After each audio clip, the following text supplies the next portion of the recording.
राधा साध्यं साधनं यस्य राधा मंत्रो राधा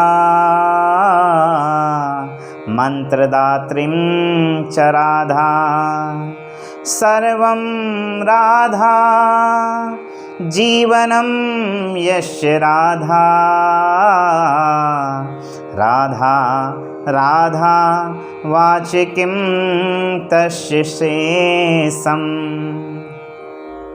मित्रों, आप सबका स्वागत है अपने इस YouTube चैनल पर। आज भगवान श्री कृष्ण के अनन्य भक्त श्री सूरदास जी महाराज का एक प्रसंग आप सबके सामने लेकर प्रस्तुत हो रहा हूँ।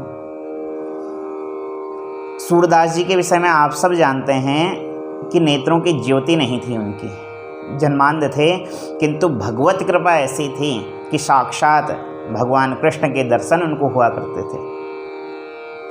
भगवान की लीलाएं देखा करते थे सूरदास जी। तो सूरदास जी का एक प्रसंग बड़ा प्रसिद्ध है कि एक बार सूरदास जी कहीं विचरण कर रहे थे तो मार्ग में एक गड्ढा था। तो नेत्रों की ज्योति तो थी नहीं, तो सूरदास जी उस गड्ढे में जाकर गिर पड़े और वहाँ भी भगवान को ही पुकारते थे कि मेरी रक्षा करो, मेरी रक्षा करो, मुझे इस गड्ढे से बाहर निकालो। और इस गड्ढे से ही नहीं, जो इस संसार रूपी भवसागर में मैं घिरा हुआ हूँ, इससे मुझे बाहर निकालो। तो वहाँ भी भगवान का मंत्र जाप सदैव चलता रहता। तो कहते हैं कि उसी समय भगवान ने एक लीला रचाई और एक सुंदर छोटे बालक का रूप धारण किया और वहाँ पहुँच गए। सूरदास जी के हाथ पकड़े और उनको उस गड्ढे से बाहर निकाला।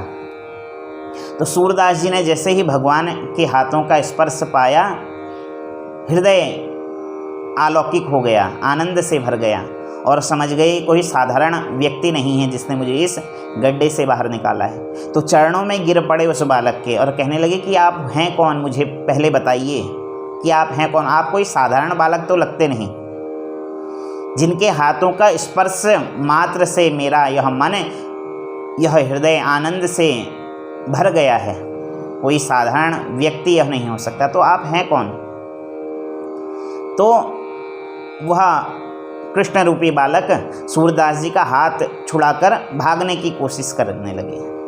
तो सूरदास जी ने चरण पकड़ लिए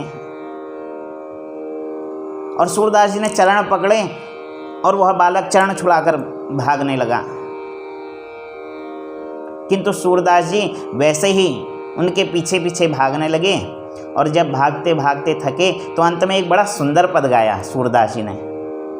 सूरदास जी कहते हैं, हाथ छुड़ावत जात हो जो निर्बल जान के मोहे, हाथ छुड़ावत जात हो जो निर्बल जान के मोहे, हृदय में से जाओ तो तब मैं जानू तो है। कहने लगे कि आप हाथ छुड़ा कर तो जा सकते हो मुझे निर्बल समझकर, किंतु इस हृदय से जाकर दिखाओ, तब मैं आपको मानूंगा। तो भगवान बड़े प्रसन्न हुए सूरदास जी से और कहते हैं कि साक्षात भगवान के दर्शन वहाँ पर सूरदास जी को हुए। तो सूरदास जी ऐसे महान भक्त भगवान के हुए कि समय समय पर भगवान की लीलाओं का अवलोकन करते थे। अपने हृदय के नेत्रों से, मन के नेत्रों से सदैव भगवान की लीलाओं का दर्शन करते, चिंतन करते, मनन करते और भगवान में ही समाहित वह हो गए। इतने प्रबल भक्ति सूरदास जी की कि जित देखूं उत लाल। सूरदास जी कहते हैं, लाली मेरे लाल की जित देखूं तित लाल, और लाली देखन में गई तो मैं भी हो गई लाल। कि हर तरफ सिर्फ वही कन्हैया है। तो ऐसी भक्ति जीवन में आ जाए तो यह श्रेष्ठ भक्ति है कि हर तरफ अपना ही इष्ट का दर्शन जीव को होता रहे।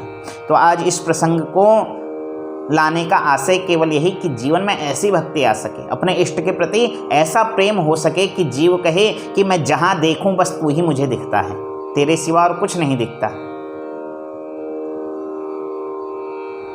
ऐसी भक्ति जीवन में आ जाए। तो हम सब के जीवन में ऐसी भक्ति आए। सूरदास जी का यह प्रसंग से भगवान के प्रति दृढ़ भक्ति जीवन में आए, इसी कामना के साथ आज इस छोटा सा प्रसंग सूरदास जी का लेकर आप सबके सम्मुख उपस्थित हुआ। यदि वीडियो पसंद आए तो लाइक कीजिएगा, शेयर कीजिएगा। जिन्होंने अब तक चैनल सब्सक्राइब नहीं किया है, चैनल को भी सब्सक्राइब कीजिए, जिससे आगे के परिचर्चा में हम सब सहभागी बन सकें। तो आज के लिए केवल इतना ही, फिर किसी नए प्रसंग के साथ आप सबके सम्मुख उपस्थित होऊंगा। तब तक के लिए राधे राधे, जय श्री राम, हर हर महादेव।